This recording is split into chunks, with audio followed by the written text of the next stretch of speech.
The Shape of Water, is a story about a mute woman named Elisa. She works as a cleaner in a government laboratory in the United States in the 1960s. Elisa lives a quiet, lonely life. She can't speak, but she can hear and communicate with sign language. She lives alone in a small apartment next to a movie theater, where she often goes to watch films. Elisa's best friend is her neighbor, Giles, who is an artist. He helps her with things like fixing her apartment. One day, the laboratory gets a strange creature from South America. It is an amphibian-like being with a humanoid body and scaly skin. The creature is kept in a water tank at the lab. The people at the lab think the creature is dangerous and plan to study it, but they treat it badly. The creature is also fed fish, and it doesn't react well to being locked up. Elisa is curious about the creature. She sneaks into the lab at night, where she starts to watch the creature in its tank. She communicates with it through gestures and sounds. Slowly, the creature starts to trust her. Elisa even brings it food, like eggs, because it likes them. She starts to visit it regularly, and they form a bond. The man in charge of the creature is Colonel Richard Strickland. He is cruel to the creature. He uses electric shocks to punish it and thinks it is just an animal that needs to be controlled. Strickland is very tough, but he has problems at home with his wife.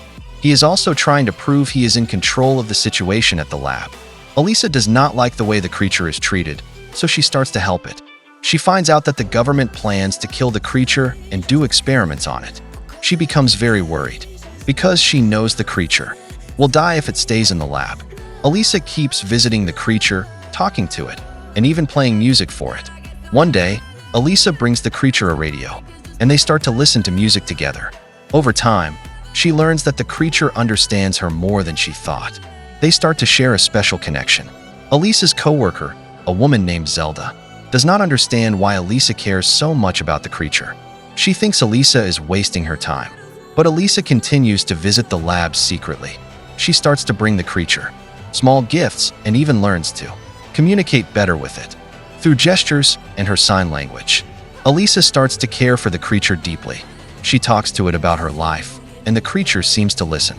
Elisa begins to realize that she feels more connected to this creature than to the people around her.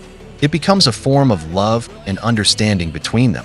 One day, Strickland, the man in charge of the creature, finds out that Elisa has been helping it. He becomes very angry. He threatens Elisa and even shows her that he has hurt the creature. But Elisa doesn't give up. She wants to save the creature's life. Elisa plans to escape with the creature. She decides to take it away from the lab. She asks Giles to help her, and together they find a way to break the creature out. They hide it in a bathtub in Elisa's apartment, and they continue to care for it. Elisa keeps the creature in her bathroom, where they can be alone together. She feeds it and plays music for it. The creature begins to trust Elisa more and more. They start to form a romantic relationship, and Elisa feels more alive and happy than ever before. Elisa and the creature become very close. They communicate in a deep way, and Elisa learns to understand the creature's movements. She realizes that the creature is not just an animal, it is intelligent and can feel emotions like a human. Over time, Elisa falls in love with the creature, and it seems to love her back.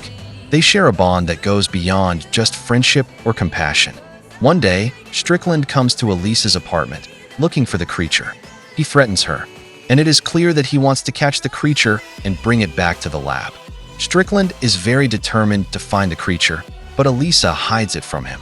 As time passes, the creature becomes weaker. Elisa knows that it needs to return to the sea to survive. She has to make a difficult decision. She wants to protect the creature and let it go free, but she knows that doing so means she may never see it again. Elisa and the creature share a final, tender moment together. In the final scene, Elisa takes the creature to the canal at night. Strickland finds them and shoots the creature, then shoots Elisa. He thinks they are dead. The creature heals itself, then kills Strickland. It takes Elisa into the water. Under the water, the creature touches Elisa's neck, and she comes back to life. They swim together into the ocean, alive and still in love.